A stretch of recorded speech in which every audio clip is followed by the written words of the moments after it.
সকলো স্থানতে বিদ্যালয়, মহাবিদ্যালয়, বিশ্ববিদ্যালয় বন্ধ থাকিব। চৰকাৰী কাৰ্যালয় আন স্থানবিলাকত খোলা থাকিব, কিন্তু বিদ্যালয়, মহাবিদ্যালয়, ইউনিভাৰ্চিটি খোলা থাকিব। কামৰূপ মহানগৰ জিলা চৰকাৰী কাৰ্যালয় বন্ধ থাকিব, যিহেতু কালি ট্ৰেফিকৰ সমস্যা থাকিব, আন ধৰণৰ সমস্যা থাকিব।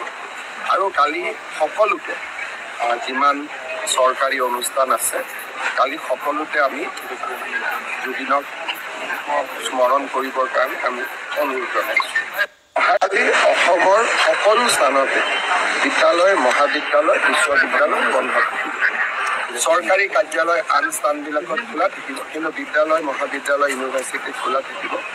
কামৰূপ মহানগৰ জিলা চৰকাৰী কাৰ্যালয় বন্ধ থাকিব, যিহেতু কালি ট্ৰেফিকৰ সমস্যা থাকিব, আন ধৰণৰ সমস্যা থাকিব। আৰু কালি সকলোতে যিমান চৰকাৰী অনুষ্ঠান আছে, কালি সকলোতে আমি জুবিনক স্মৰণ কৰিবৰ কাৰণে আমি অনুৰোধ জনাইছোঁ।